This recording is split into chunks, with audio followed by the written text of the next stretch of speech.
Thank you all for coming. This is a strange format, but I think I explained some of it last night to some of you. I hope it's going to work out today. It's basically we're trying to create a conversation here to discuss this extraordinarily important topic.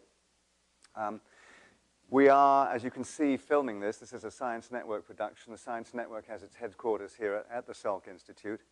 And if you look inside the program, on the inside front cover, you'll see a little very brief description about what we'll do. The idea is to build a multimedia programming platform that will be a trusted destination for those concerned with science and its impact on society.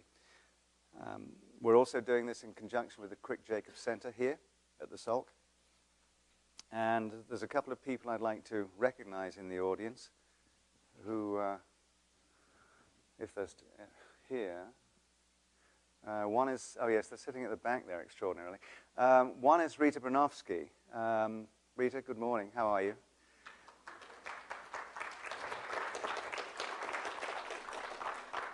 I suppose if there's any reason, one reason that I could lay to actually standing here doing this morning, it's watching The Ascent of Man in England growing up as a kid and just thinking what an extraordinary production that Jacob Bronowski did. And thinking, I wonder if one could make a living doing that sort of thing. Looks really impressive. So I was completely taken by what Bruno did there, and got to know the family. And this is a sort of a full circle for me to be back here at the Salk Institute, where of course Bruno came and was a deputy director and instigated some programs which were very much about the communication of science, the two cultures, and the intersection of science and society issues. So this is, to me, the place to be doing this kind of a program, and it's sort of a tribute to Jacob Bronowski and to Rita that we're doing this, and also, of course, to Francis Crick, one of the first people I met in coming here in 1976 to talk to people about Bronowski. In fact, was Francis. Sadly, no longer with us, but again, you'll see the description inside the front cover about the Crick Jacobs Center. And we're extremely happy that Odile Crick is here this morning as well.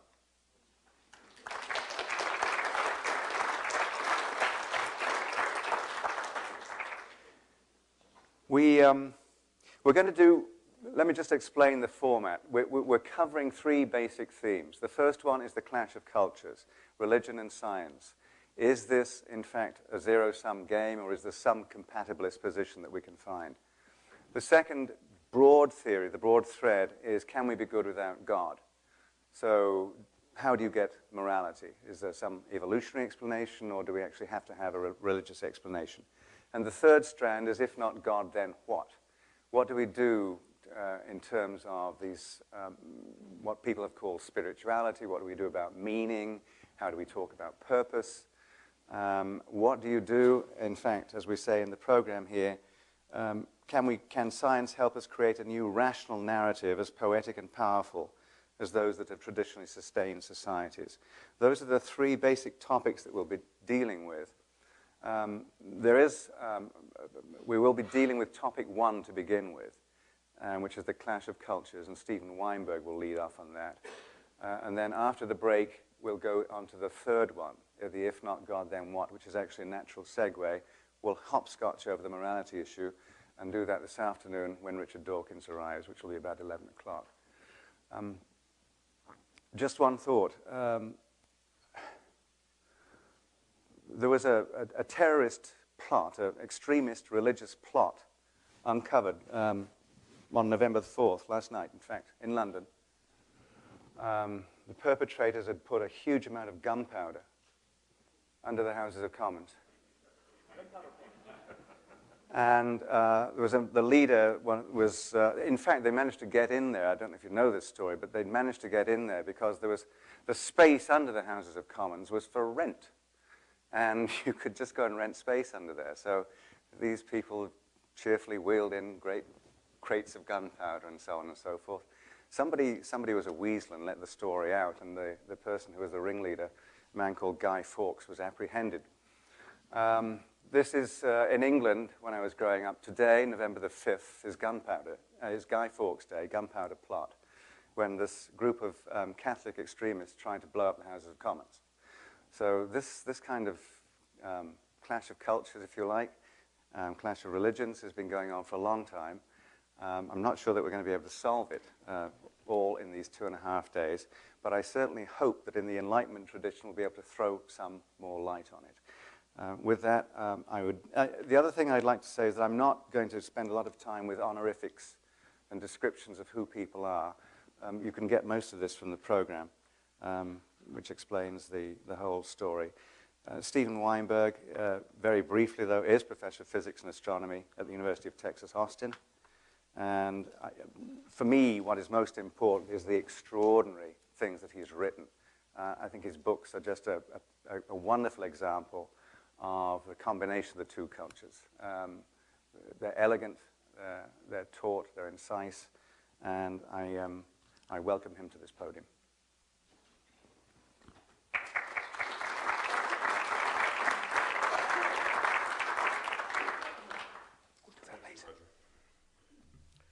Well, as shown by the fact that we're here on a beautiful day inside talking about these things, the tension between science and religion, this old problem, is still with us. In the United States, it has surfaced to the greatest extent in arguments over the theory of evolution. According to one poll taken by the Pew Foundation, 62% of Americans don't believe humans evolved from earlier life forms. This has been a big political issue in Kansas and Ohio and other places. Perhaps because of the way this issue has appeared politically in the United States, many people talk about the conflict between science and religion as simply a matter of misguided biblical literalism, and that the conflict can be resolved, many people think the conflict can be resolved simply by recognizing different scopes for science and religion. This was expressed by Galileo in a letter to Christina of Lorraine. He said, "The intention of the Holy Ghost is to teach us how one goes to heaven, not how heaven goes." He was actually quoting a cardinal of the church, the Vatican librarian, Cardinal Baronius, in saying this. So this is an old opinion that as long as we recognize the separate magisteriums of science and religion, no problem. Stephen Gould and Freeman Dyson, both friends of mine, have argued this. They put it simply, science deals with fact, religion deals with values, end of the story. And many religious people, especially in the West, would agree, and especially in the main denominations, the mainline denominations. And the Templeton Foundation is ready with lots of cash for people who will support this point of view. I don't think it's so easy. I think that the tension between science and religion has deeper roots than an argument over biblical literalism. I think that religion and science will go on for some time having negative effects on each other. For one, it's clear biblical literalism is not the only problem, because it's an ancient problem that has been met and solved many times in the past. There was a time in the history of the early church when some church fathers read verses in the book of Genesis and other parts of the Bible as indicating that the earth was flat, and hence rejected the existing Greek understanding that the earth is a sphere. But this was resolved because people really didn't care very much what the shape of the earth was. And by the high Middle Ages, it was generally accepted among educated Christians that the earth is a sphere, and in fact, Dante found the core of the spherical earth a very convenient place to stash sinners. That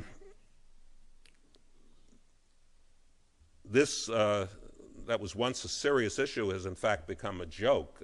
A friend of mine, Adrian Malott, a physicist at the University of Kansas, has formed a Flat Earth Society to demand the teaching of the flat Earth theory as an alternative to the spherical Earth theory in Kansas public schools, so that children will have the opportunity to make up their own mind about this scientific issue, obviously in mockery of the intelligent design movement.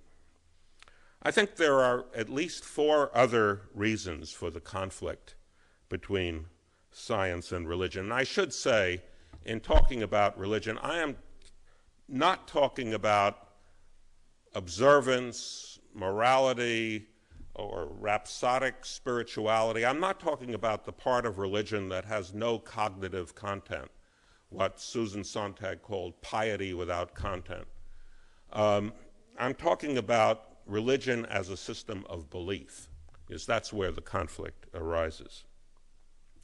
First of all, science has historically downgraded human beings from a central role in creation.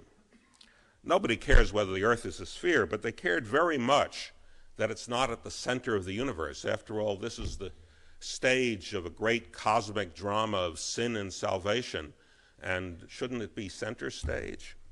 Of course, this led to the problems that Galileo had in adopting the Copernican theory, and these problems lasted well into the 19th century at Spanish universities like the University of Salamanca. Theory of evolution, of course, is an obvious example. It treats human beings as another animal species that has developed through millennia of breedings and eatings to be what it is, not as part of the working out of a divine plan. As we learn more and more about the universe, science sees less and less sign of any special role for human beings, either in the laws of nature themselves or in the history of the universe, of the sort that's imagined by traditional religion. First, there was the discovery that the Earth is not at the center of the solar system. Then the solar system is not at the center of creation. It's just one of many in our galaxy. Our galaxy is not unique. That was discovered in the as late as the 1920s, that the universe has billions of galaxies extending in all directions.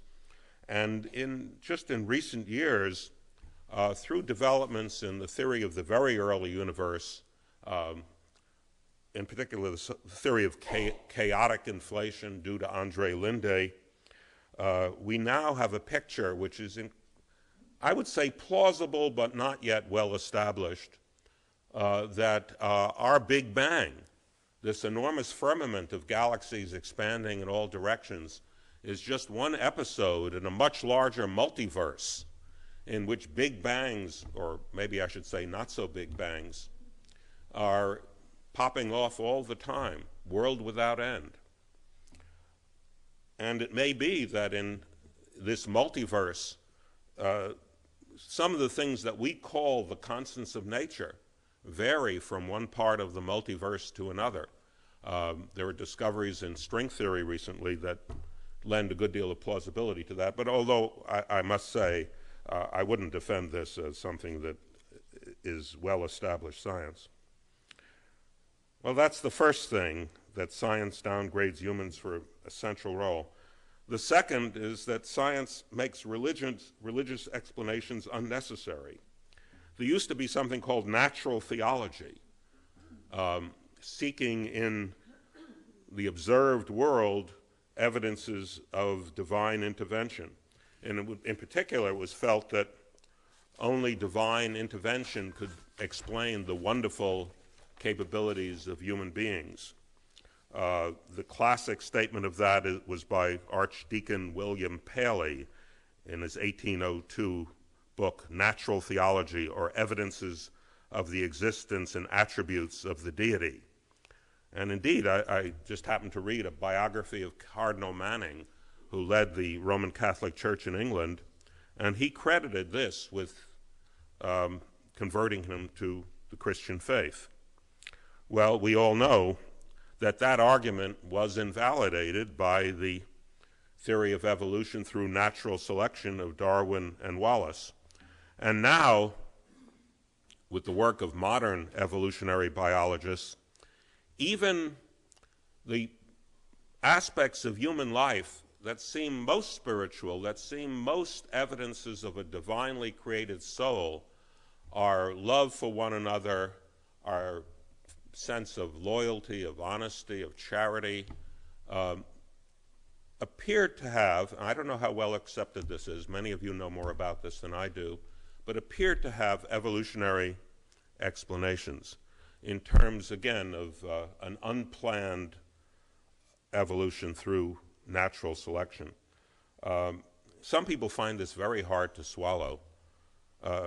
Even an excellent scientist like Francis Collins has said that this sort of argument, evolution, will never explain special human attributes, such as the knowledge of the moral law and the universal search for God.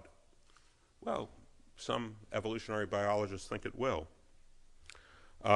We can't prove that God never intervenes because the world is too complicated a place. But increasingly, as the centuries pass, we see less and less need to assume any divine intervention.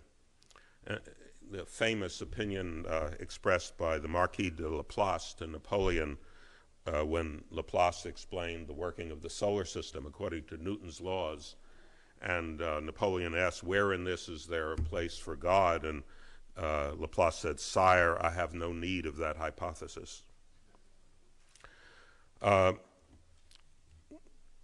The fact, in this way, through the ordinary workings of science, we can explain things like the fact that the Earth is such a comfortable place. A colleague of mine at the University of Texas, some kind of spiritual advisor to, or at any rate, an advisor to George Bush, Martin Olasky, had a column in our local newspaper in which he explained that the marvelous suitability of the Earth for life was some kind of evidence for divine benevolence. And of course, that would be a good argument, in fact, if the Earth were the only planet in the universe. But with billions of planets in the universe, it's natural that some of them are suitable for life. And it's only on the planets that are suitable for life that there are people asking questions about it. In the same way, in the different parts of the multiverse, if indeed it's true that the constants of nature vary from one part to another, then this picture provides a natural explanation of the fact that the laws of nature are suitable for the appearance of life. In many parts of the multiverse, they may not be. The power of this kind of reasoning has been recognized in a rather infamous article in the New York Times by Cardinal Christoph Schönborn, the Archbishop of Vienna, in July 2005. His article concludes as follows: "Now, at the beginning of the 21st century, faced with scientific claims like neo-Darwinism and the multiverse hypothesis in cosmology, invented to avoid the overwhelming evidence for purpose and design found in modern science, the Catholic Church will again defend human nature by proclaiming that the immanent design evident in nature is real. Scientific theories that try to explain away the appearance of design as the result of chance and necessity are not scientific at all, but, as John Paul put it, an abdication of human intelligence." Well, I have to say that I was gratified by this to some extent, because we physicists feel that you evolutionary biologists get all the fun in this political argument about the role of science. And at least Cardinal Schönborn recognizes that work in cosmology can also be interesting. there's no, I would say that although, as shown by this statement, there is opposition to specific scientific ideas within Western Christianity, there's not really an opposition to the idea of science itself, only to some of its conclusions. I think this is different in the world of Islam. And it's really quite tragic because, as we know, Islam led the world in science in the 9th century at a time, the famous statement by Philip Hitti in his book about the Arabs that the caliphs Al-Mamun and Al-Rashid were delving into Greek philosophy and science at a time when Charlemagne and his nobles were struggling with the art of writing their names. Many of the scientists of this great period of Islamic science were rather non-religious. Some of them, like Razi's, actually hostile to religion, although some, I must say, like Al-Tuzi and Avicenna, were quite religious. But it was a mixed picture. But then there was a reaction against science in the Islamic world in the 12th century. And it was not a reaction so much against any one particular conclusion of science as against the very idea of laws of nature, because it was felt that the laws of nature put God's hands in chains. This was particularly the view of an influential philosopher, Abu Hamid al-Ghazali, who wrote a book, The Incoherence of the Philosophers. He rejected the idea of the laws of nature. He explained, for example, that if you put a piece of cotton in the fire and it turns black and smolders, it's not because of the heat, it's because God wants it to turn black and smolder. Everything is a special occasion for the will of God. Whether it was al-Ghazali's influence or whatever, or perhaps the depression due to military defeats in Spain, Islamic science really ended by the end of the 12th century. And today we have the Muslim Brotherhood in Egypt that calls for an end of education in science. I had a dear friend, now no longer with us, Abdus Salam, a Pakistani, although like all scientists I know of Muslim origin who do significant work, he was educated and works in the West, not in Muslim countries. He tried for many years to get the oil-rich states of the Persian Gulf to invest in universities, including science education, and he found that they were quite open to the idea of technology, but tried to divorce it from fundamental science because they felt that fundamental science would pose problems for their religious faith. My feeling is they were probably right about that. Well, I've mentioned three areas of hostility, that the laws of nature put God's hands in chains. They downgrade humans from the central, science downgrades humans from a central role, and it provides alternative explanations.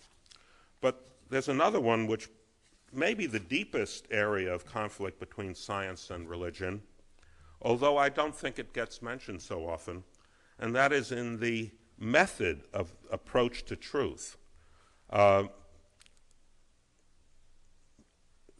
Religion largely relies on authority. It may be the authority of sacred texts, as in Sunni Islam and Protestant Christianity, or texts together with religious leaders who are divinely inspired to interpret them, like Shiite Islam and Roman Catholicism. We don't have anything like that in the world of science. And I want to make a clear distinction. We do have heroes. As scientists, we have enormous respect for.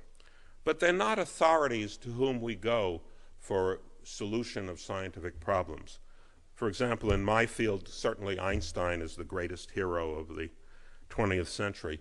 But no one today arguing about the theory of gravitation would settle the issue by referring back to Einstein's papers of 1915, 1916.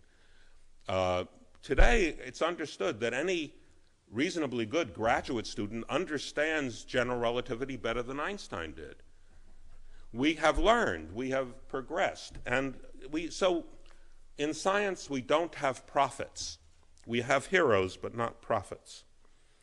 And I think that another difference in the approach to truth is that we try hard in science to stamp out the influence of wishful thinking, whereas so much of religious thought seems to be nothing else.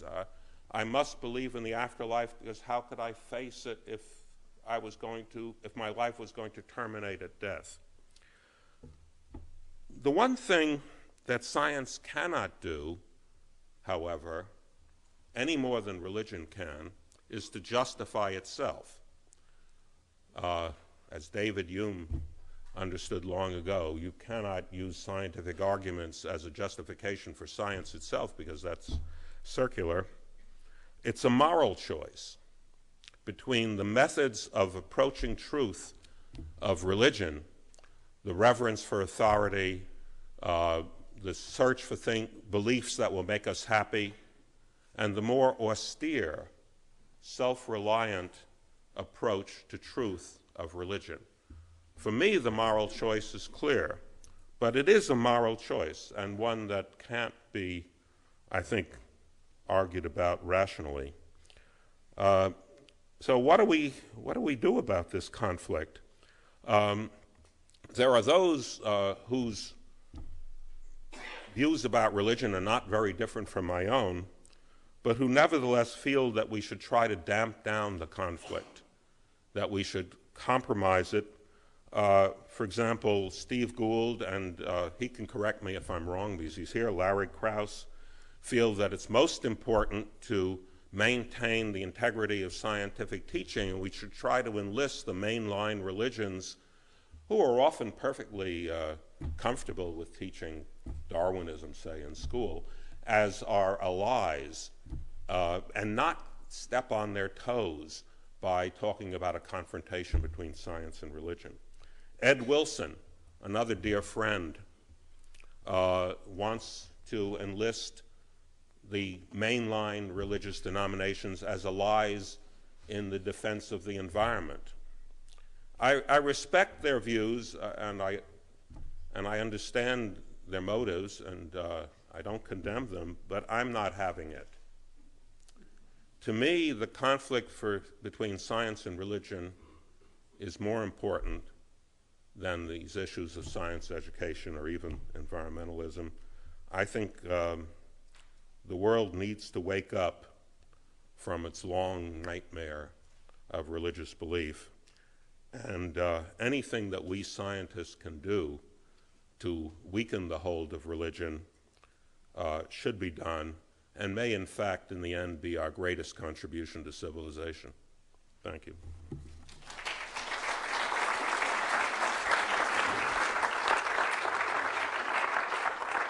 Thank you, Steve. Would you mind taking a Sure. chair? And since you invoked Lawrence Krauss, perhaps we'll bring him up. I just wanted to say a couple of things while you come ahead, Lawrence. It's fine. Lawrence Krauss is the director of the Center of Education and Research in Cosmology and Astrophysics at Case Western Reserve University, and has done a lot of communication of science. I just wanted to make a couple of points there. We'll get on to some of the religion stuff later. And the Islamic point, Steve, that we actually emailed on this, the whole notion of al-Ghazali, who in some sense was responsible for the spread of fundamentalism in Islam, was in fact a Sufi. And there is now a great call in the Islamic community, as I read it, to point out that it's not just some monolithic faith, that in fact there's huge numbers of sects. And that what is required is for these various sects to go back to their original roots and start expressing themselves again and getting away from just the extreme fundamentalist position that's now taken control of it. And there was a column in the New York Times a couple of weeks ago by Nicholas Kristof in which he said that what was required at this point, and I'm not endorsing this for or against, but he said that perhaps what we needed was a kind of an Islamic Reformation and a Muslim Luther, which is an interesting concept. It's something for you to think about, and we'll come back to that a little bit later. But in the interim... Could I just say that Al-Ghazali was a philosopher before he was a Sufi. He was a student of Greek philosophy, and then he became a Sufi. And he really followed very much the same career path as Augustine, who was also enamored of Greek philosophy and then turned his back on it. Great, thank you. But the Christianity recovered from that, and Islam hasn't. All right, so let's hear Lawrence Krauss.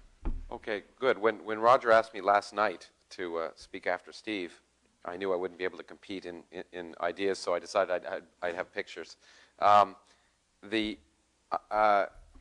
wasn't quite sure what Steve would talk about, but I do want to talk about the conflict between science and religion and argue that that by focusing on this conflict, that scientists not only demean religion, which I think is the intent of a number of them, but demean science. So let me argue that we are, in fact, that Steve gave a wonderful history of the conflict of science and religion, but it isn't all ancient history, and there's lots of recent examples. This was an example in 2001 in Afghanistan, back when the Taliban were sort of our allies. This is a conflict between archaeology and religion. This is one of the famous Buddhas, which the Taliban destroyed, beautiful, incredible, almost 2,000-year-old statues of incredible importance to civilization. But their religious belief at the time suggested that no likenesses of human beings should be portrayed. So they wanted to destroy all statues in Afghanistan. They didn't manage to do that, but unfortunately they did manage to destroy that. At the same time, in this country, there were conflicts, and this is one of my favorites. This was Tom DeLay from your state, Steve, who in fact has a degree in biology, which always amazes me, who put into the congressional record that the Columbine school shootings occurred in part, quote unquote, because our school systems teach our children that they're nothing but glorified apes who have evolutionized out of some primordial mud. Okay, this is the then House Majority Leader. This is a clear conflict between science and religion, and it is not theoretical in any way. It's very real, and I unfortunately have to waste a lot of my time on this very real conflict that's happening nowadays. And it's been here's some literature that by groups who have been against evolution. Was it? Yeah, this is the pointer. Great, thanks. So this is quite clear, right? And they're quite straightforward about it. In fact, I think Steve would argue that indeed this is. I don't know whether he'd argue that he's motivated by Satan so much, but or the sciences, but that in fact that evolution as part of science should aim at the bedrock of Christianity. And you see here that the point is that evolution is responsible in this picture for all of the sins of humanity, everything from awful humanism to divorce, euthanasia, homosexuality, pornography, abortion, racism, etc. And this really, for me, represents the problem of focusing on the conflict. Because I view why I, as a physicist, have gotten involved in this is kind of interesting. I view evolution as a straw man. It's really, this conflict that you see here is really based on a fear of science. A fear that in fact, Steve has argued in some sense is a real fear. Okay, so it's working. I got it working. But a fear that because science, in principle, not only potentially can replace God, but more importantly, I think, a fear of the fact that science doesn't explicitly mention God must mean, therefore, that science is immoral at its basis. And therefore, because it's immoral, it must be wrong. So because science doesn't explicitly include God, it must therefore be wrong. And it's an a priori argument, and therefore we have to change the way science is done.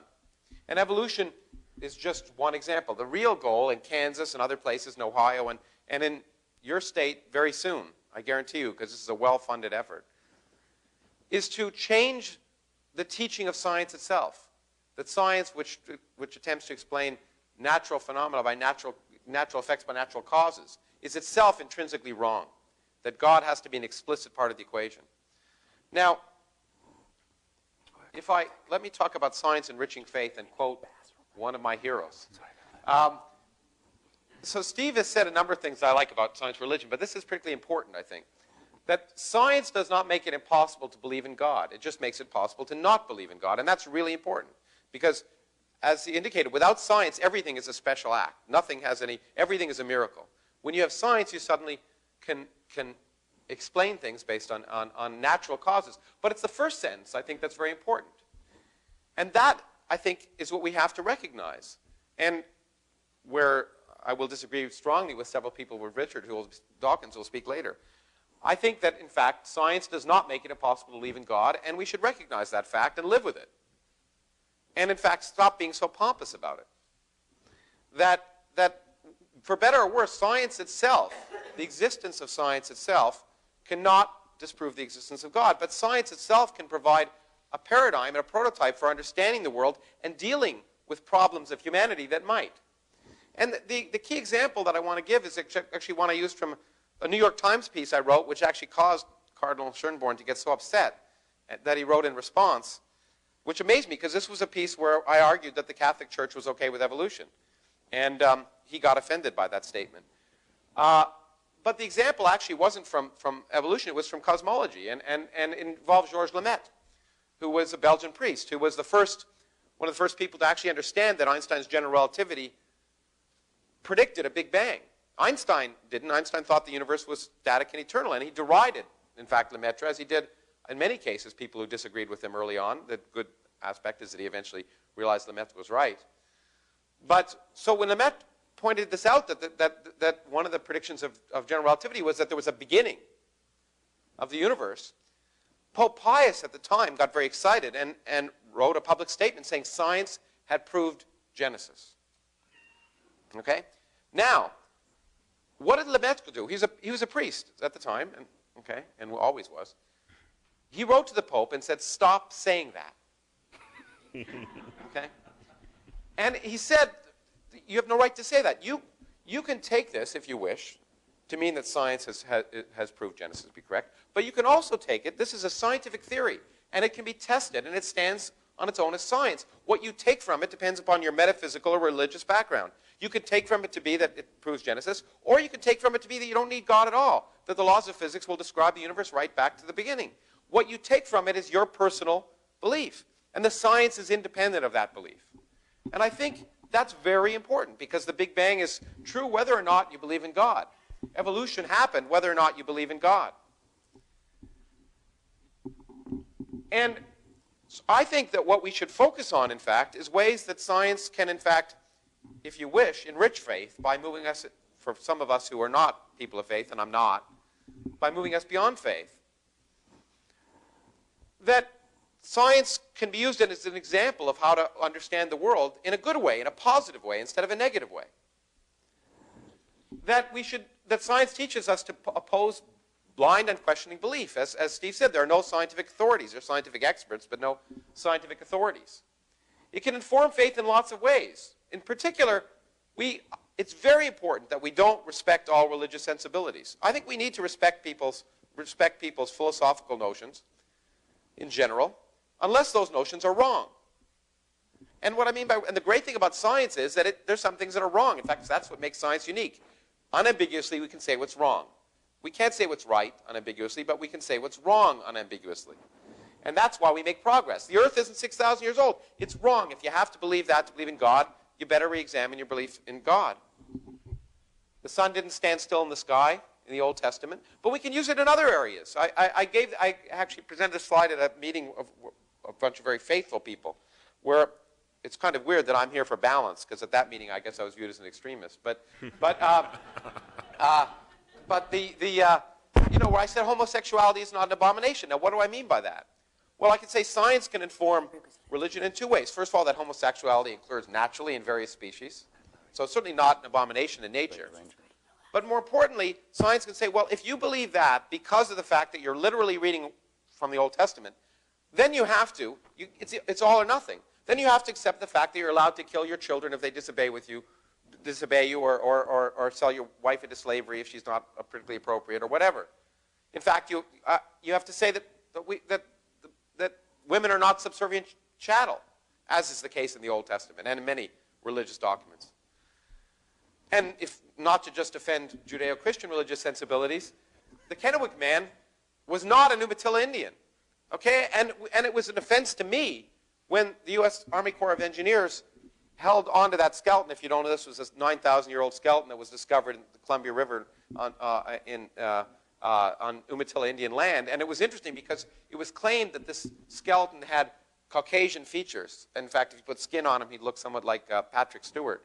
But and it was a fascinating question. But for many years, scientists weren't allowed to study the skeleton because the Umatilla Indians said, this is on our land, and therefore it's one of our ancestors, and we believe the Earth is 5,000 years old, and this is 9,000 years old, and we want to keep this for ourselves. And it's just ludicrous, in fact. And the Kennewick man had much genetic relationship to an Umatilla Indian as they did to me, and it's ridiculous to respect those kind of nonsensical sensibilities. And we have to emphasize that these documents are historical documents. So we can enrich faith by pointing out what's nonsense.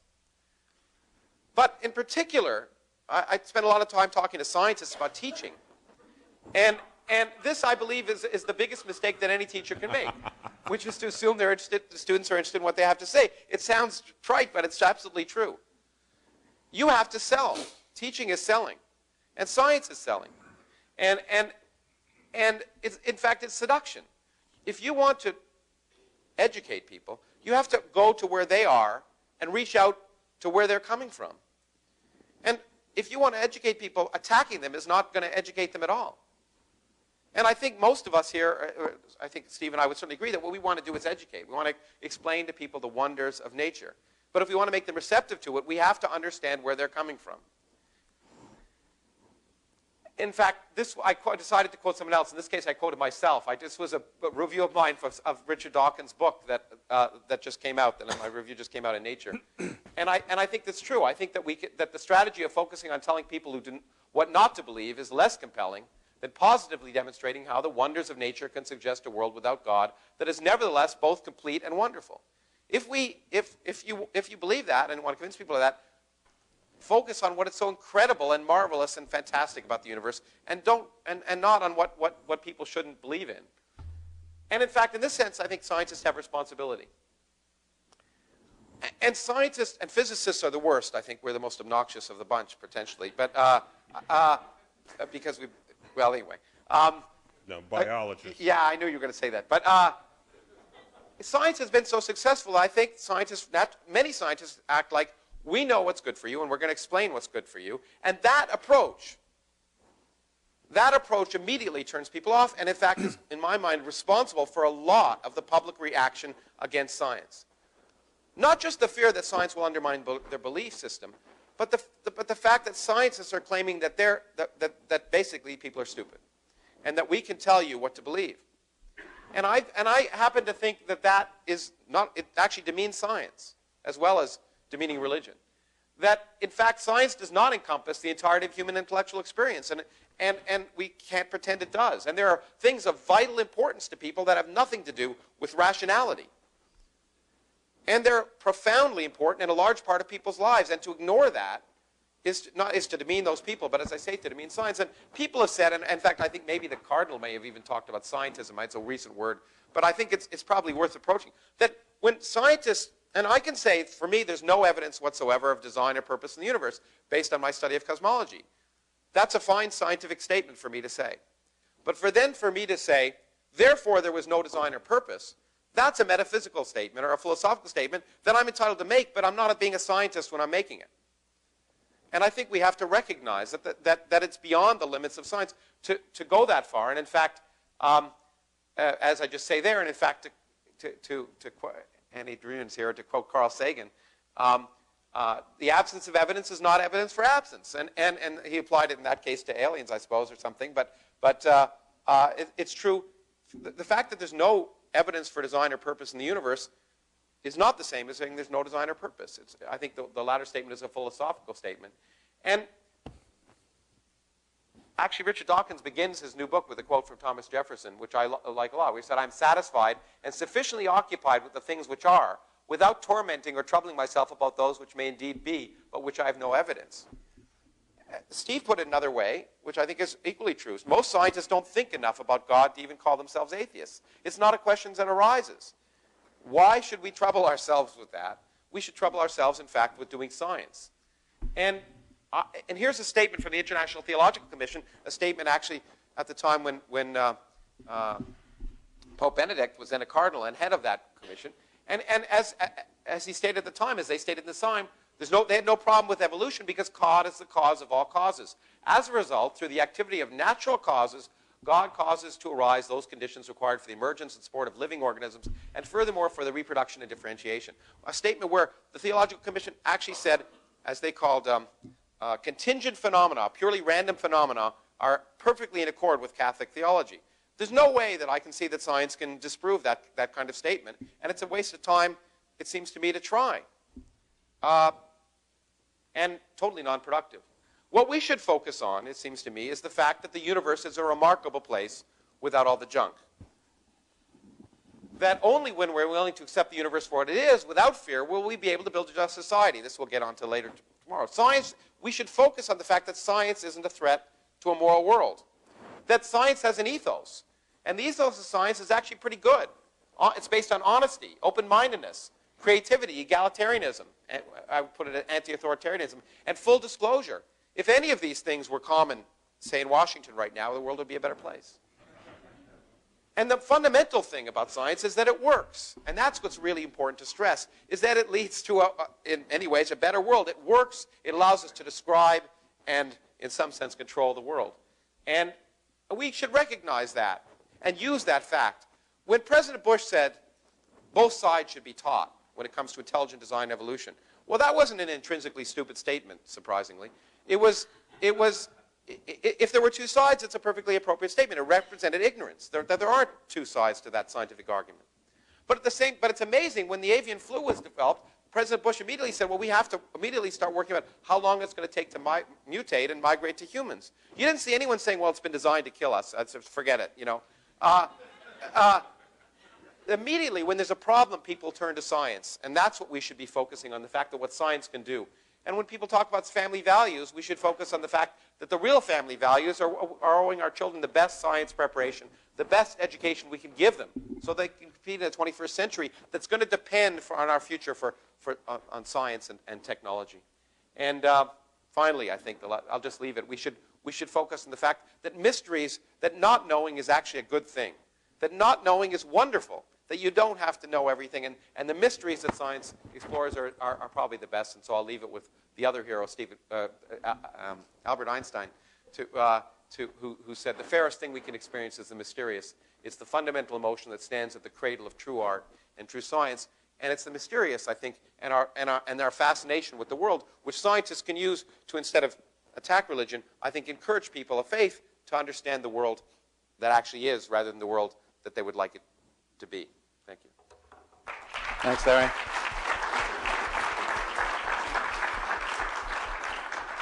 I don't know if there's anything, Steve, is there anything you want to respond to briefly there? I do remember yesterday you mentioned that you kept running into people who somehow were able to hold these opposing things in their mind. There was an oil man in Texas who... Yeah, so this is a second-hand story that a friend of mine met an oil man in Texas who believed that the earth was 6,000 years old, because that's what's taught in the book of Genesis, and also believed that the deposits of oil in the Permian Basin were 50 million years old, because that's what you need to know in order to explore for petroleum. And somehow or other he managed this, a feat of intellectual acrobatics that I can only admire.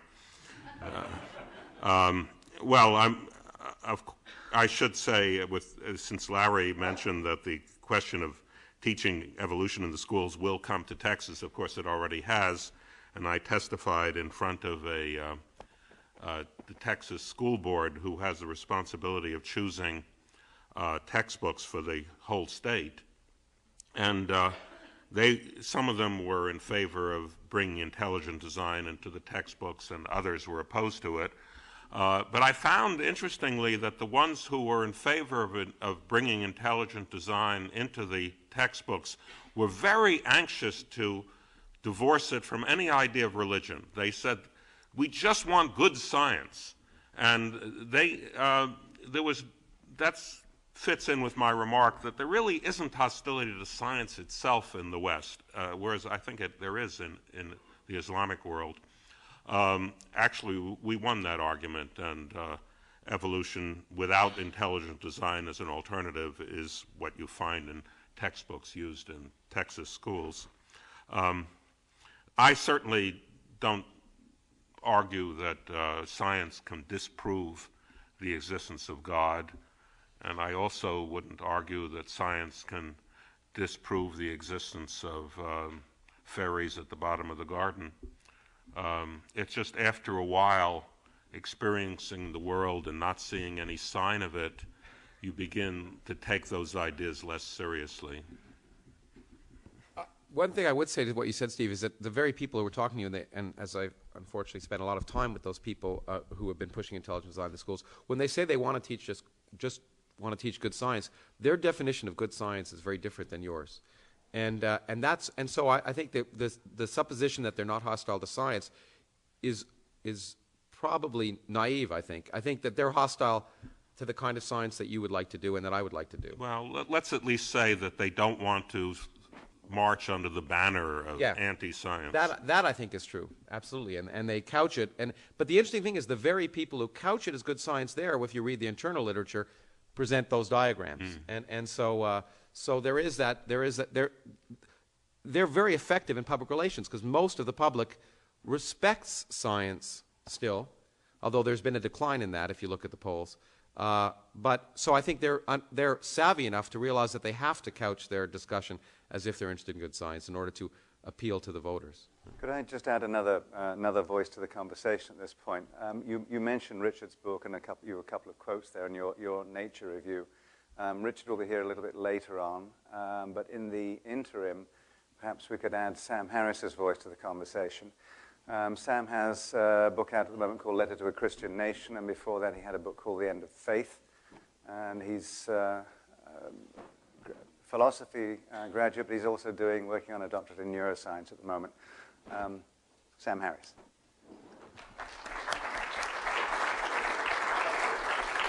I did see it. You never quote me exactly. That's the purpose of quotes. It's close enough. Do you have... I think I have your you want to one? Yeah. Why don't you? No, actually, I'm fine right here. To the podium. Yeah. I'll take it off. Well, thank you, Roger. And it's really it's a great honor to be here. I'm afraid I'm going to come down very much on Dr. Weinberg's side in this particular debate, though I found much to agree with in Dr. Krause's remarks. I certainly agree that science is not the enemy of morality, and we have to make that clear in a very public way, and I think our dialogue will go in that direction. It's also not even the enemy of mystery, and I think that is something we'll probably talk about when we talk about if not God, then what. But I'm very much a fan of construing this conflict between religion and science in zero-sum terms, because science is intrinsically the enemy of dogmatism. And there is nowhere in our discourse where dogmatism is more celebrated than in the discourse of religion. So I want to talk about this conflict and why I think it exists and why I think we therefore can't ignore it.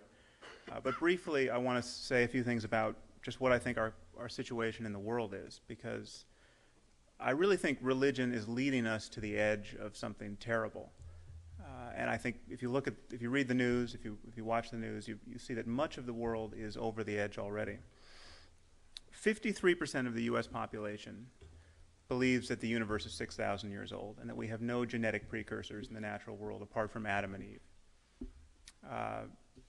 There was a study done in 34 countries assessing the level of belief in evolution, and the U.S. came in 33rd just before Turkey.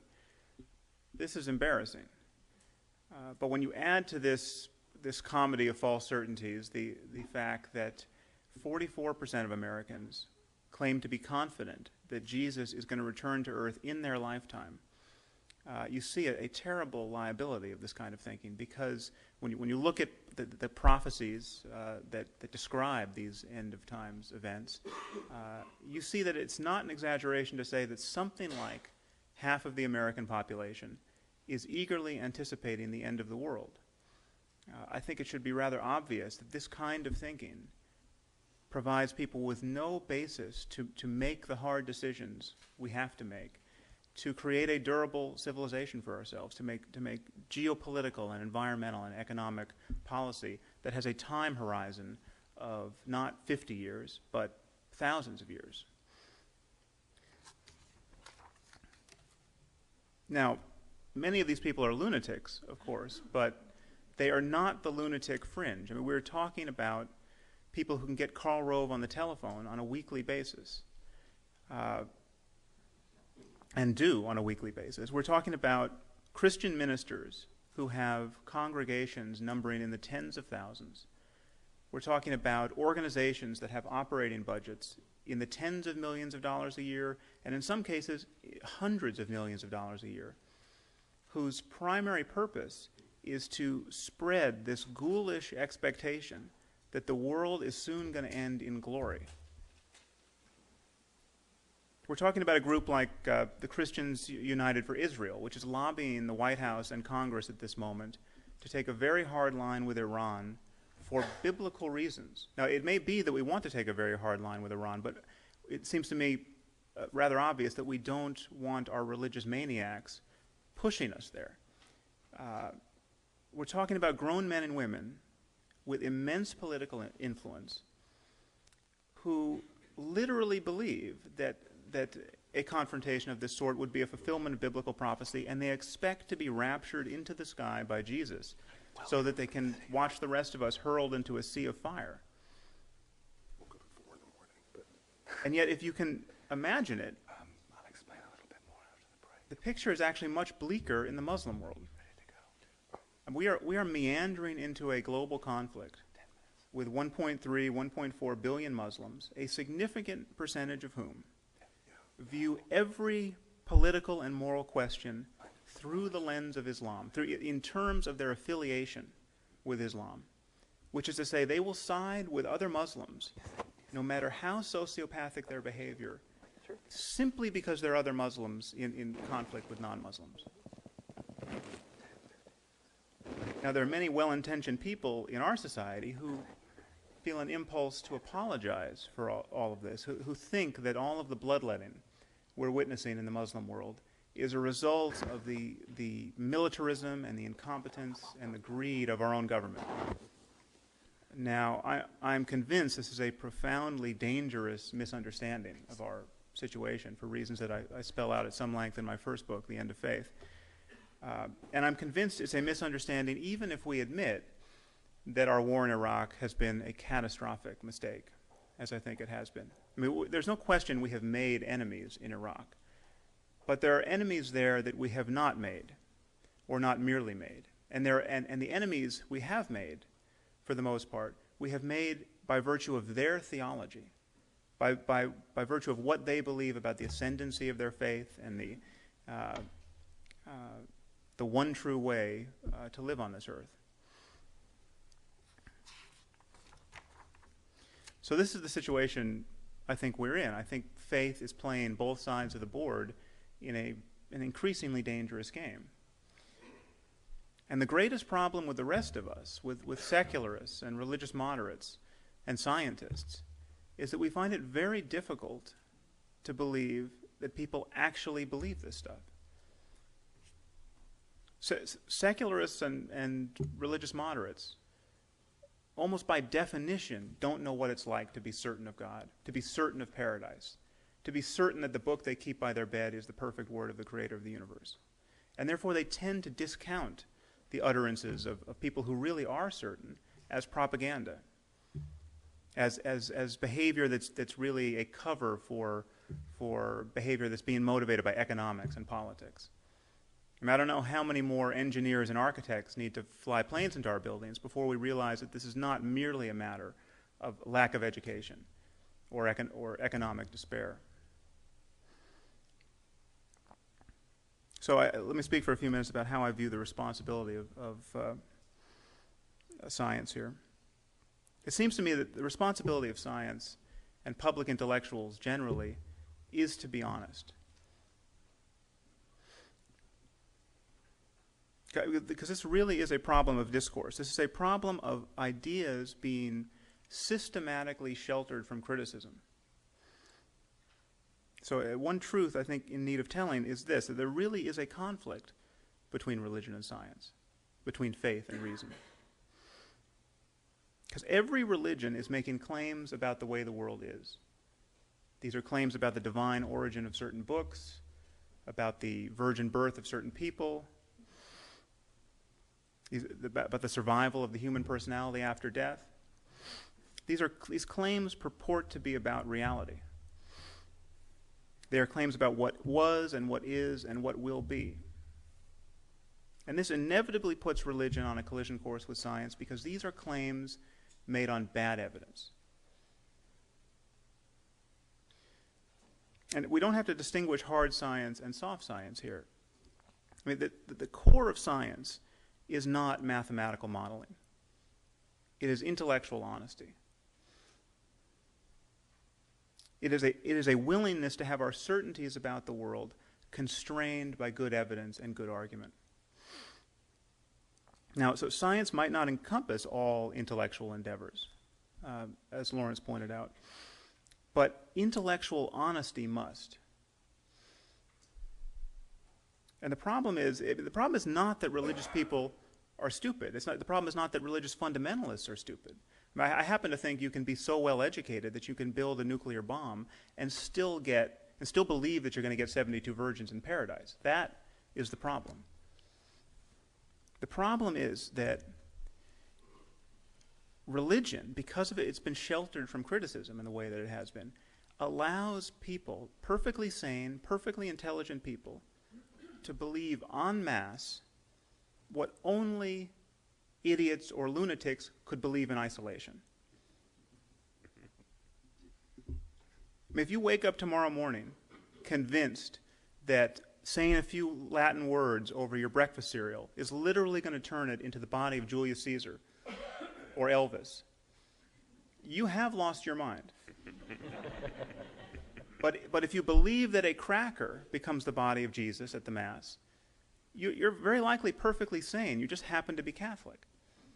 But the beliefs really are equivalent, and they are equivalently crazy.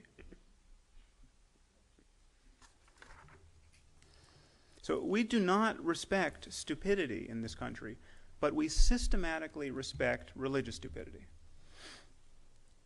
And I think there's a basic truth about us that no double standard can erase.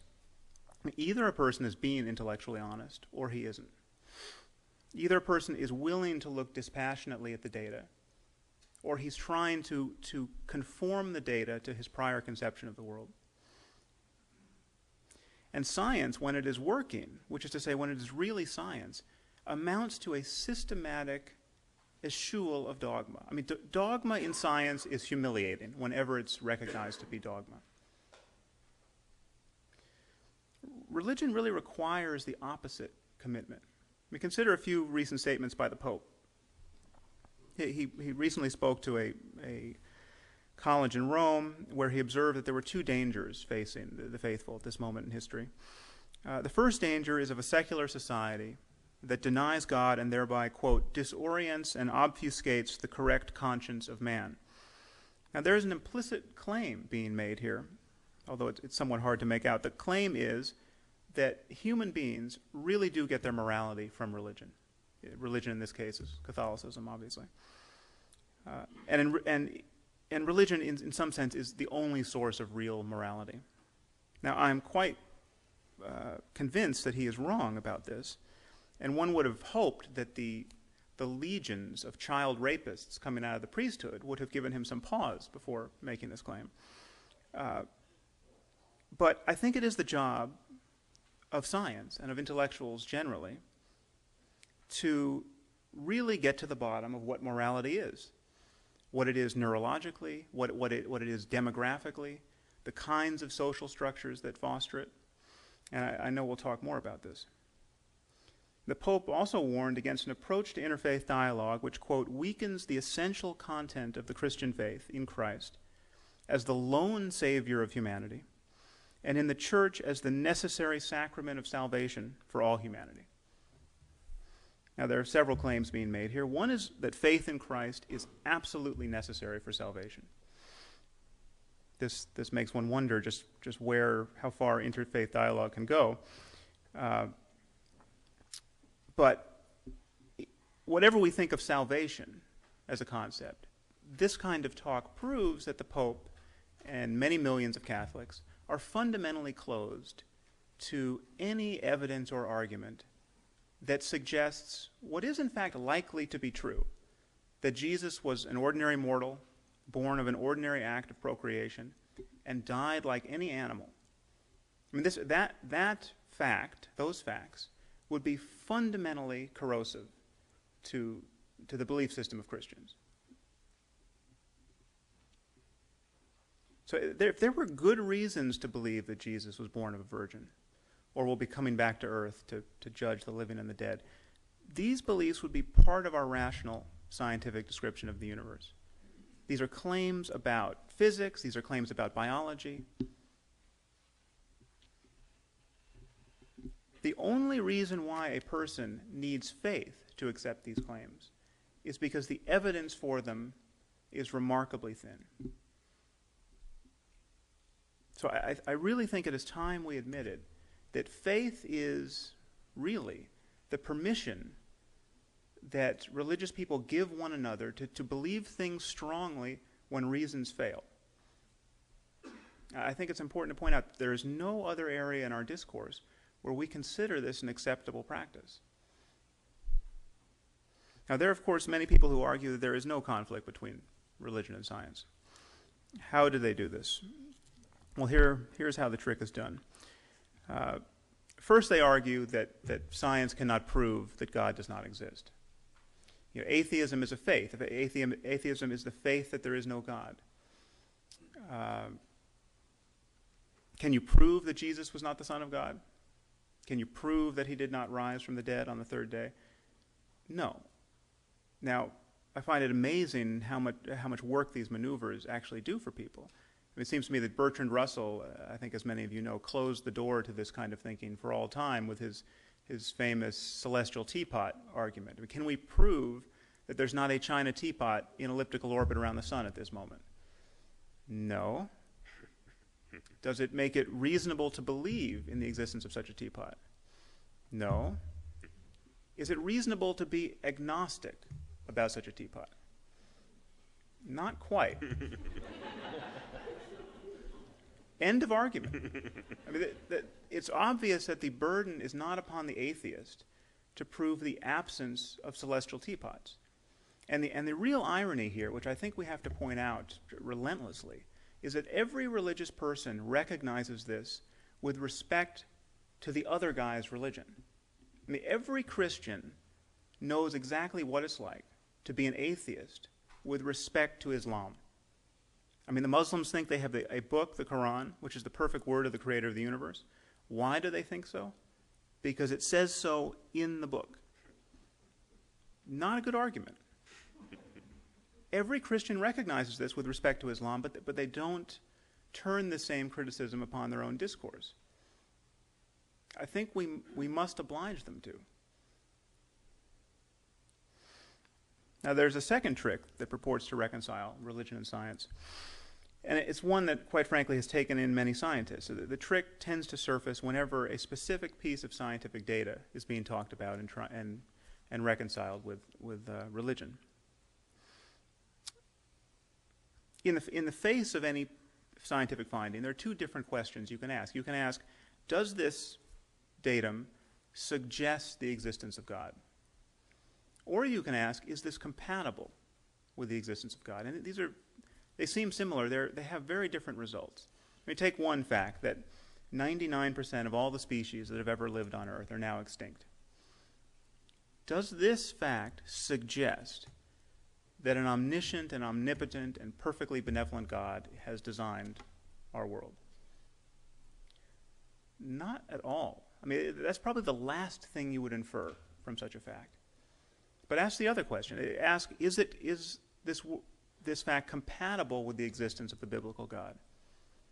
The answer to that question, of course, is yes, and it is always yes. You simply must add caveats like, who can understand the will of God? He may have wanted to destroy his creation for some reason that surpasses our understanding. And of course, you can do this with human events. You look at the Holocaust. Would a reasonable person looking at the Holocaust, at the fact that millions of people were herded into ghettos and terrorized and then murdered and reduced to ash by their neighbors, would you look at that series of events and say, well, there's probably an omniscient and perfectly benevolent and all-powerful God taking an interest in human affairs? You wouldn't. But is it compatible with the biblical God? Of course. You simply must say God was very pissed off at the Jews, or we have something called free will, and God could not deny the Nazis such a golden opportunity to sin. Who can understand the will of God? As scientists, I think we have to observe that there is a profound difference between acquiring a picture of the world through dispassionate analysis of the facts and acquiring it through patent emotionality and wishful thinking, and then only then looking to see if it can survive contact with the facts. Given the gaps in science and given the elasticity of religious thinking, it will always be possible to reconcile the most gratuitous nonsense with our modern scientific worldview. This is not the same thing as having scientific reasons to believe in God. So in conclusion, I just want to give you a sense of what is motivating these remarks and my participation here at the meeting. Because I'm afraid that we can lose everything we have. I don't just mean personally. I'm talking collectively. I think we can lose a civilization that functions most of the time by the rules of basic human sanity. I mean, you might think we haven't quite achieved that, but maybe we haven't, not quite. But look at how so much of the world lives at this moment. Look at the mayhem born in the name, largely in the name of what people believe about God. I mean, look at what life is like in Iraq and Afghanistan. So much of this world is consumed by violence, and so much of this violence is born of the religious fragmentation of the human community. I mean, the thing that I'm most worried about now is this religious fragmentation and the religious impediments to clear thinking. The religious willingness on the part of millions to rationalize the violent sacrifice of their own children by recourse to fairy tales. And religion allows this. So it just seems to me obvious that the history of our civilization is not yet written, and there is no guarantee that the religious maniacs of the future will not be the ones to write it. Now, in a later session, I plan to talk about ethics and how I view spiritual experience, because I think that these are real domains of inquiry. It's not all just mumbo-jumbo. To say they're real domains of inquiry is to say that they can be explored very much in the spirit of science and without dogmatism. But briefly, I'll just say that the best in us does not require the worst in us. I mean, our love of other human beings does not need to be nurtured by delusion. And yet we are hearing continuously from every corner of our culture that delusion is all we have. Delusion deserves our respect. Delusion is holy. It's not true. Thank you very much.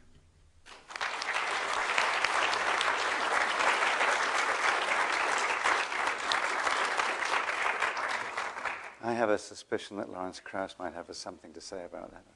Well, obviously I agree with much of what you said. It's hard not to, but I think I'm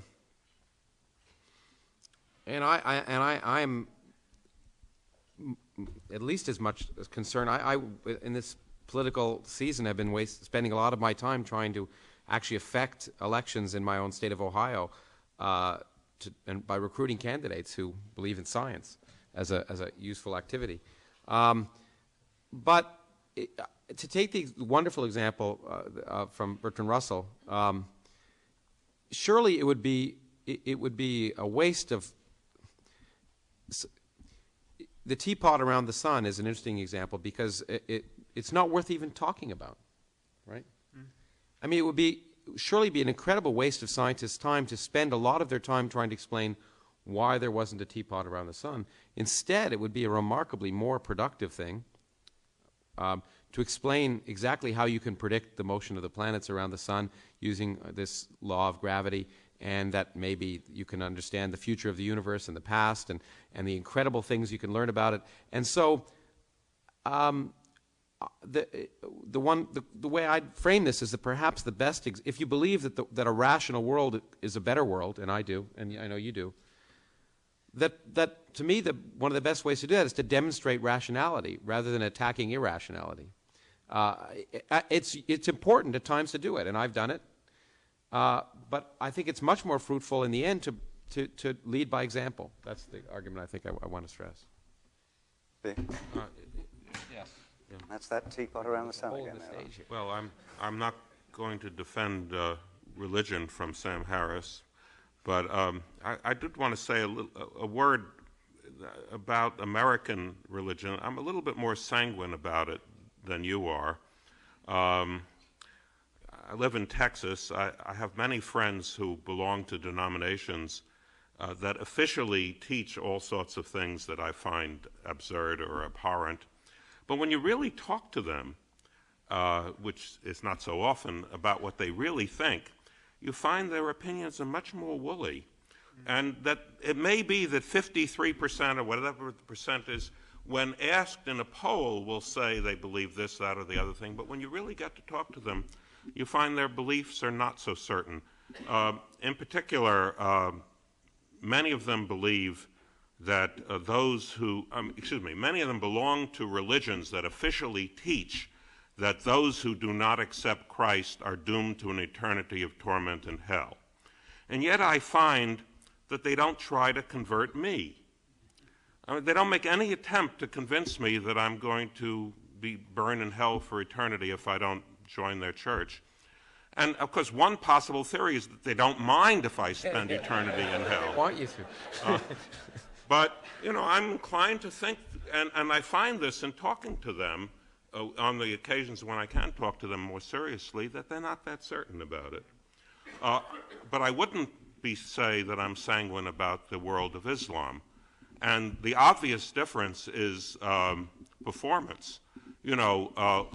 Larry and I and Sam can talk about these things, and we'll even, if anyone ever watches this program, be out there, and Christian Americans will hear us saying these things, and I don't really feel that anyone's going to come after us to cut off our heads.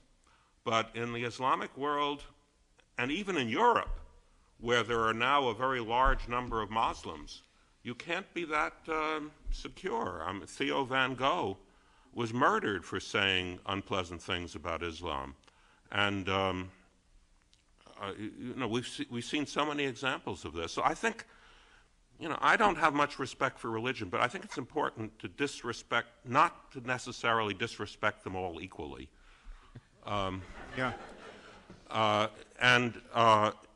In fact, I think this business of respect for religion, and here I'm really just seconding Sam Harris, really is dangerous. I think that not only with regard to truth, matters of fact that Sam Harris talked about, but with matters of morality. That the fact that people take their morality from their religion should not necessarily entitle it to respect on our part, if on the basis of our best feelings it is in fact immoral. Sam, did you have a... Sure. Because I have one thing I want to say. Yeah, there are many things. First, let me pick up on what Stephen just said. Clearly, we have to distinguish between specific religious ideologies. My argument is that specifically what people believe really matters. It really matters that in Islam at this moment, the doctrines of martyrdom and jihad are highly operative and give a rationale for the kind of behavior, the kind of death cult we see brewing in the Muslim world. And it's not an accident, given the theology of Islam, that that's happening. It is harder to get that kind of behavior off the ground if you're a Buddhist, or even if you're a Christian at this moment in Christian history, given actually specific differences in ideology. So yeah, I don't think we have to recognize that religion is a word like sport or a word like drug. I mean, there are many different kinds of sports. There are many different kinds of drugs. They don't have necessarily that much in common, and we will, under no circumstances, have a problem with Jain suicide bombers, no matter how we mistreat the Jains. I mean, the Jain religion really is a religion of nonviolence, and the more deranged you get as a Jain, you become less and less violent. So, and there are liabilities.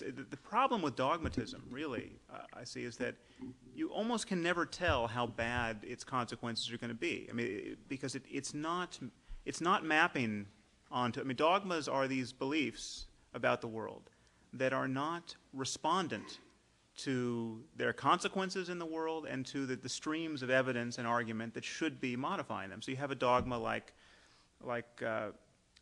contraception use is immoral, this classically Catholic idea. This seems potentially benign. I mean, it seems like, you know, in the worst case, you're going to get overpopulation. But then you map that onto sub-Saharan Africa, where you have Catholic ministers preaching the sinfulness of condom use in regions of the world where AIDS is epidemic, to people who have no other information about condom use but the representation of the ministry. And so what I've argued elsewhere, this is genocidally stupid, this behavior. And yet, because, as Stephen points out, because it is coming under the aegis of a person's religious conviction, it is immune to the kind of criticism that we would normally marshal against it. And the one other thing I'd like to say, I think that Dan Dennett would say if he were here, is that yes, there probably is some distance between what people actually believe and what they profess to believe. I mean, you know, we have these astonishing poll results, and then we have to ask ourselves, well, how many people are really sure that Satan exists and leads people to sin, as something like 70% of the American population claims to believe? I just think you have to, you cut the poll number in half or in a third. I mean, there's some core people who are really sure. And in the Muslim world, there's absolutely no possibility of doubting this, because they simply blow themselves up in front of the offices of the UN or the Red Cross to announce their certainty. And this is so I think the idea that no one's sure, I think, is I just want to say one thing. I know we want to move on, but it relates to the two things that have just been said. The willingness that Steve talked about, which is certainly real, I think reflects a more general willingness that's based on illiteracy, in particular literacy of scientific illiteracy. There's another poll number that is equally, maybe more disturbing to me than the ones about evolution. And that comes from National Science Foundation studies that are done each year of scientific literacy. And every single year since it's been done, 50% of the American public get the answer to this question wrong. Does the Earth orbit the sun and take a year to do it? Okay, 50% of the American public don't believe the Earth orbits the sun and takes a year to do it, at least in the survey. Every single year. Now, I know who they voted for, but that's a different issue. The point is that I'm not sure if you really confronted them about this that they'd really believe that the sun went around the Earth. But that woolliness, that really fundamental misunderstanding about nature, that ignorance is what, to me, allows a lot of the dogma to result. And so it seems to me that the real villain here is ultimately ignorance, and the best way to overcome ignorance is to teach, and that when you have a more literate and particularly scientifically literate public, I happen to believe that it will be much more difficult for a lot of the things that you fear and I fear to happen. Right. Well, I agree. Let me just say, however, that I'm not. The basis for being totally sanguine on that front is rather narrow when you notice people like Francis Collins. I mean, how much more science does Francis Collins need to have on board before he doubts that Jesus is the Son of God, likely to return to save humanity? I mean, this is, as many of you, I think, know, he's written this book, The Language of God. It purports to reconcile evangelical Christianity with the last 50 years of molecular biology. When you get to the point in the book where he had his doubts about Jesus removed, you come upon a passage, the anthropic principle and other things are in there, but when you get to the nuts and bolts of why he's sure of Jesus, you get to a moment where he was hiking in the Cascade Mountains and came upon a frozen waterfall. It was beautiful. He fell to his knees in the dewy grass and gave himself to Christ. Now, I would argue that if a frozen waterfall can testify to the truth of Christian doctrine, it can testify to anything. And this is not scientific thinking, and it gets a pass. I mean, it is impolitic for me to perhaps even be saying this. And I would love to be in dialogue with Francis directly about this. But it is this kind of thinking comes at a great price in our society, because it is now imagined that you can be rigorously scientific on every question and be certain, based on a frozen waterfall, that Jesus is the sole savior of humanity. And I think that's quite dangerous when we have a president who uses his first veto to block stem cell research, for instance. Yeah, a couple of points there, Sam. One is that Francis Collins actually was invited. They invited him twice, and he's got an intramural meeting that he's actually chairing. So he sent his apologies. He would have liked to have been here. There was a debate at Time magazine's offices between Richard Dawkins and Francis Collins, which I believe is the subject of the next Monday's Time magazine. Richard, I guess, will be able to tell us about it when he gets here. Secondly, Dan Dennett, those of you who didn't know, had a serious heart issue a couple of weeks ago. He's fine now. He's back at writing vibrant and wonderful articles, one of which will be read by Paul Churchland later on. And Dan sends his best wishes as well. A lot of people, in fact, who were invited will be coming to, I hope will be coming to the one that they are missing. But we did invite Ed Wilson, and he said that he would love to come, but he was trying to reduce his schedule from insane to merely frantic. So he can't be with us either, but again sends his best wishes. We're about 15 minutes behind, but what I would still like to do, given the way the conversation has gone, I was hoping to establish some sort of grounding in this session. What I'd like to do is to have Michael Shermer just do a quick talk on sort of categories. I think this will help put us in, get things sorted out after these first three talks into where the debate is on this particular part of the issue. And then we'll take a break, and the panelists will still be here. The four of them will be here, and we'll start adding others. Neil Tyson has arrived, and Neil Tyson will come up and talk after the break as well, and other people who will be surprised. So I think Michael Shermer, if you're ready. Michael is the founding director and publisher, founding editor and publisher of Skeptic magazine. He's also a former college professor. He wrote a nice biography of Alfred Russel Wallace, and his latest book is Why Darwin Matters, The Case Against Intelligent Design. Michael Shermer.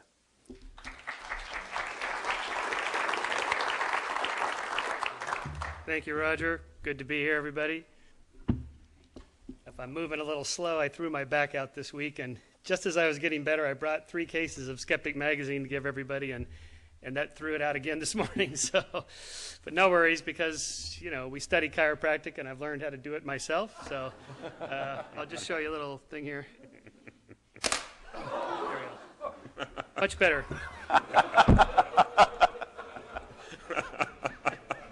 You see, there is a God, Michael. My headache's gone. I was trying to think of a little anecdote that would be appropriate. Huh? No, please. I don't want to see it. Hang on. Let me see if they have any cups here. You're not supposed to show the reveal, but a little plastic cup goes a long ways for doing some simple magic tricks.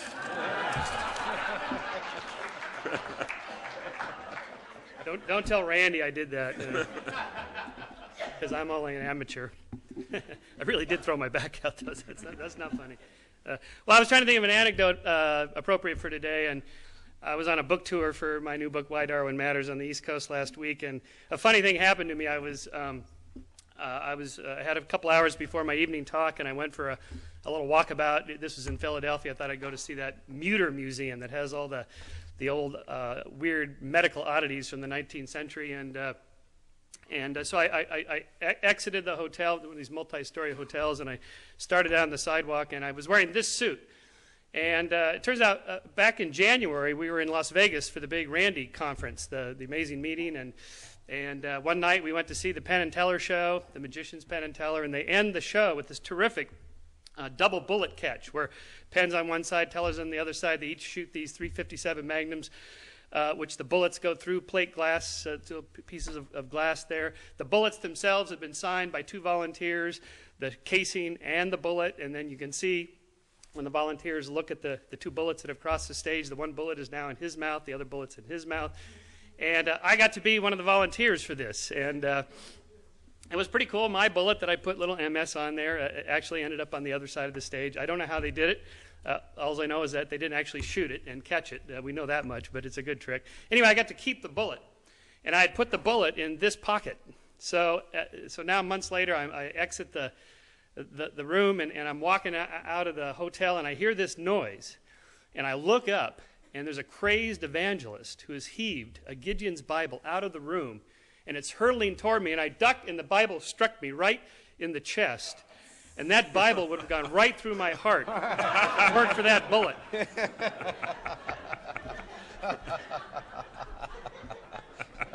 So, not sure the relevance of that. I like it, though. That's good. Mostly made-up story.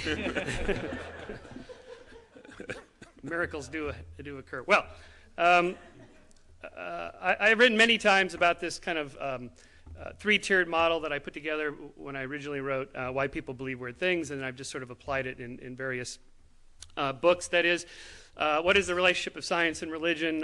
Just roughly speaking, there's the sort of conflicting worlds model, same worlds, so they're in conflict, same worlds model, and then the separate worlds model. So largely what we've heard so far and will hear will fall into one of these 3 categories.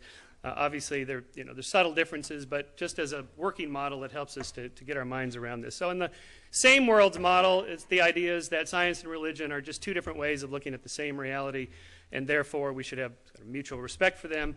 Somebody like contemporary times here, Owen Gingrech's book, God's Universe, and perhaps Francis Collins' book, would be in this category. They're completely friendly to science. They accept all the findings of science, and they feel that the science just illuminates what they already believe. In my opinion, in virtually every case, these are instances of people that already believe for other reasons, and then they use the findings of science to support what they already believe. And that's almost always the case, because the reason people believe anything usually has to do more with psychology and sociology and how you were raised and the emotional impact and importance of the belief, and then you back into it with rational arguments after the fact. That's what most of us do most of the time, politically, economically, ideologically, in every which way, including religion. So that's the same worlds model. The conflicting worlds model, which is held by virtually all of my atheist friends and fundamentalist Christian friends, is that one of them is right and the other one's wrong, depending on the particular thing you're talking about, and therefore you really need to pick one. One of them's right and the other one's wrong. And then finally, the third separate worlds model. This would be best supported, I suppose, by Steve Gould's NOMA idea, non-overlapping magisteria, that they're really 2 different things, like plumbing and baseball or something. They just have nothing to do with one another. And so, therefore, they can't be in conflict. I guess, we can just sort of think about that heuristic as we hear different views. I think the answer, it depends in large part on what your goal is. I've been thinking about this a lot lately because since I'm in the business and I read all these books, I find myself in agreement with almost everybody. And how can that be? You have to be one of these tiers, don't you? And I think it depends on what your goal or purpose is. If you feel like, say, Sam does, that religion is really a dangerous social force that could bring down the demise of Western civilization, something like that, then the idea that, well, we should make nice because we want to teach good science and we want everybody to embrace science, and so we should be polite to religious people, well, that's sort of irrelevant. If you think your larger goal here is, I'm going to save Western civilization because look what the people like terrorists can do to us. So you would then pick which of these categories or which attitude you want to take toward religion, depending on what your purpose is, what's your goal, what are you trying to accomplish. So when I read like Dawkins' book, I can't find much that I disagree with it at all, and yet I would never take that approach. And why is that? And because I think I have a different goal. It depends on what your goal is. If your goal is to talk religious people out of their beliefs, that would be one form of strategy. You would take a certain strategy to do that.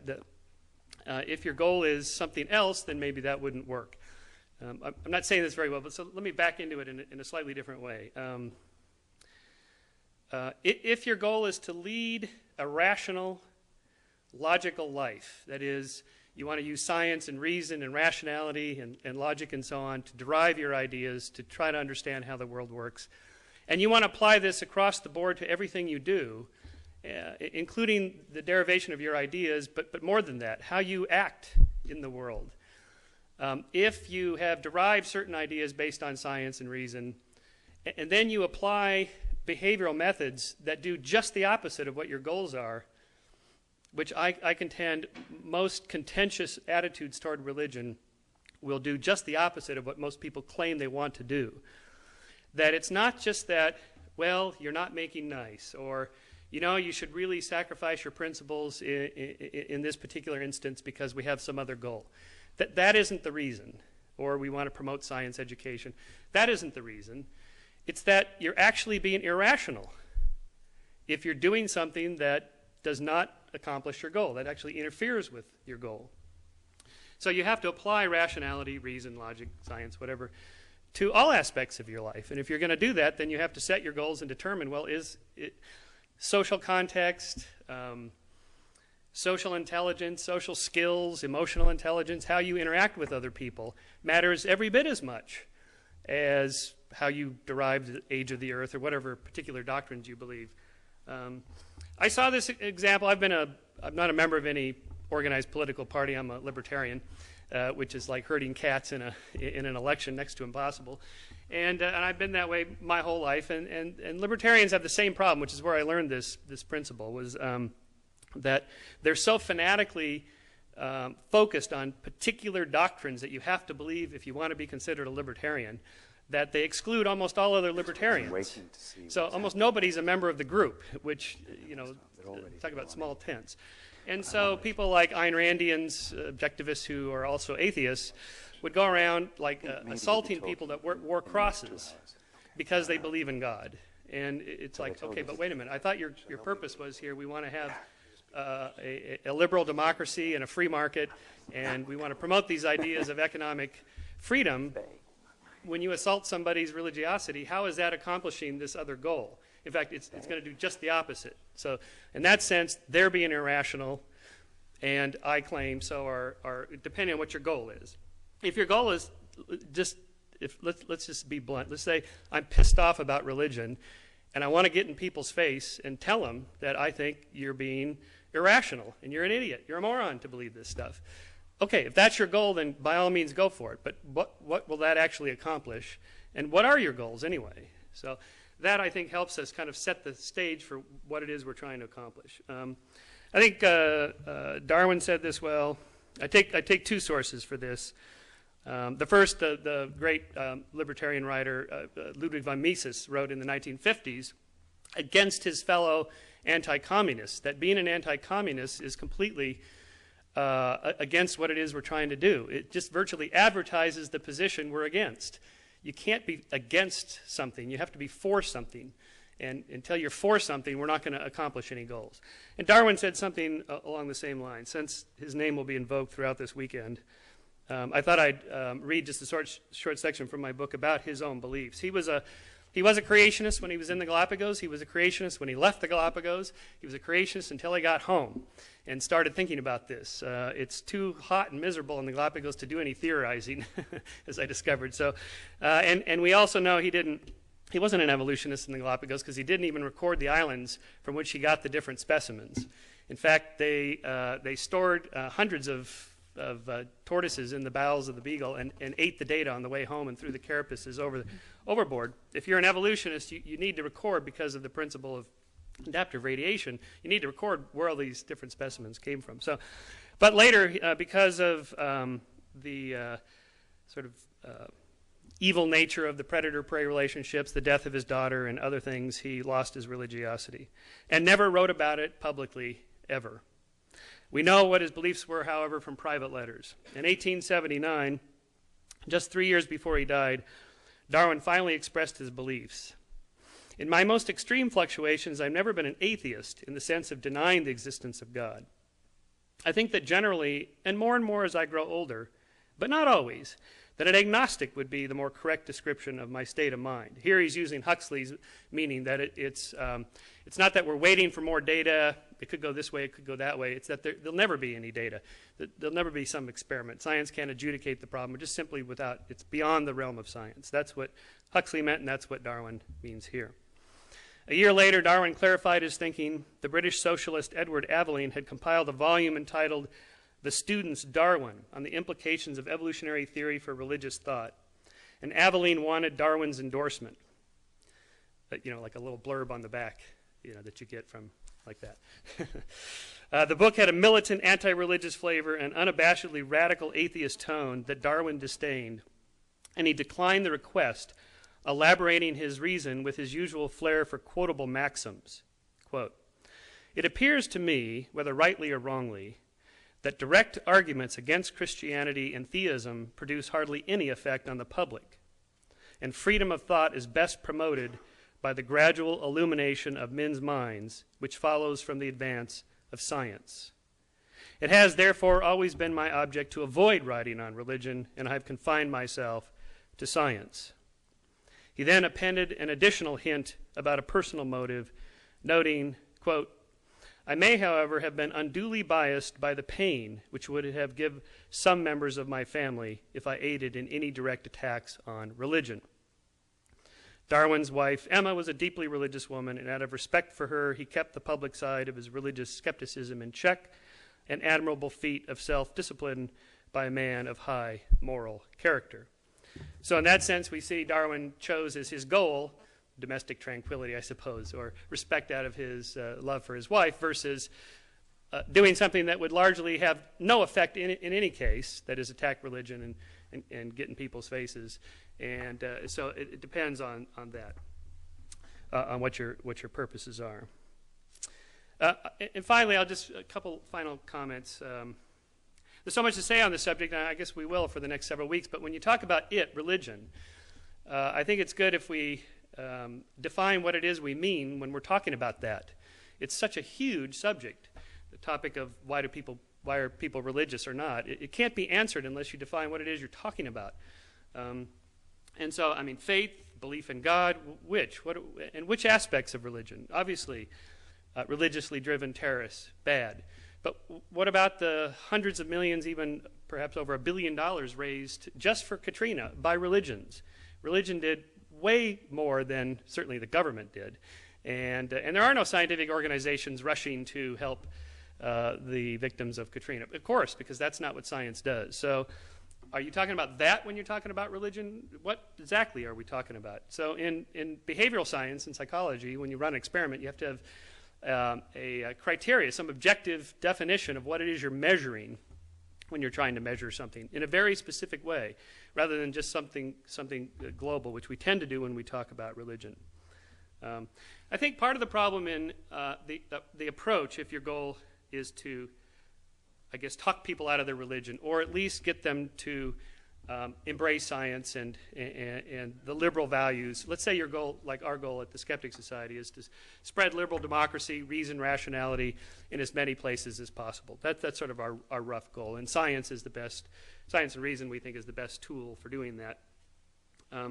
If you give a person a choice between, say, Darwin and the theory of evolution, in particular, and science in general, and his religion, which for those of us who are not religion, we think of as, not religious, we think of as, it's these silly beliefs about the cracker becomes the body and the resurrection, and this is all baloney.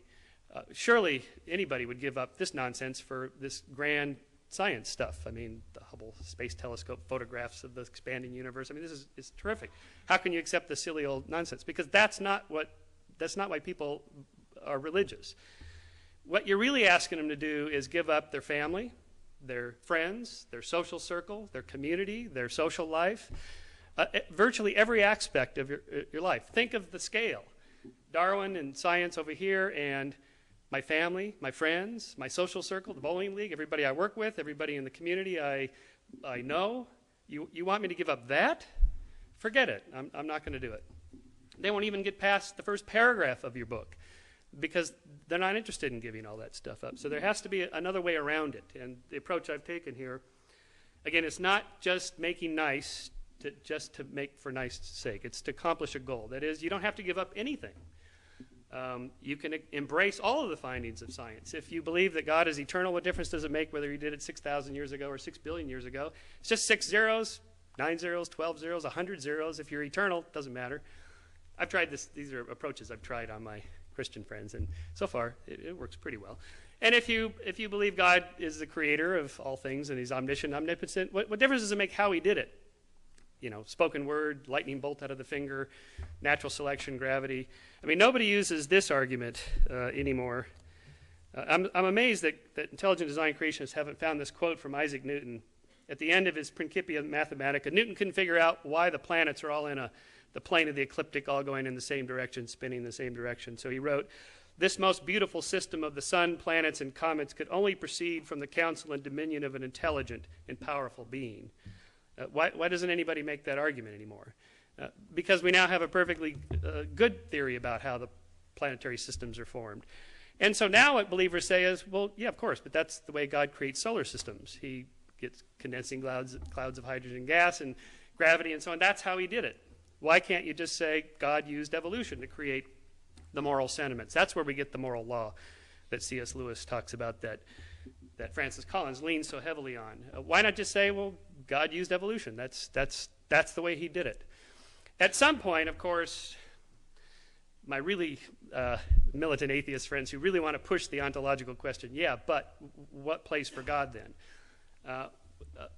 Well, it comes down to this, that if God is operating in the world, then it's legitimate for us to ask how he's doing it. That is, can we measure it or something like that? So the only place for God really is beyond space and time. That is, beyond the natural world. So there can be no conflict. It has to be separate worlds. There can be no conflict. A is A cannot be non-A. The natural cannot be the supernatural. If God is entering into our world, then he's really just part of the world, and therefore part of science, and therefore part of the natural world. And if he's not, then he's outside of it, and that's how you keep them separate. What you decide to do with that when you engage a believer, it depends on your goals. And I think that's where it comes down to, I think, in terms of where we're going to go with this conference this weekend. Be interesting to know, what is your purpose? What is your goal in studying this? And what are you trying to accomplish when you engage a believer or a non-believer? We have some believers here in terms of that. Thank you. Thank you, Mike.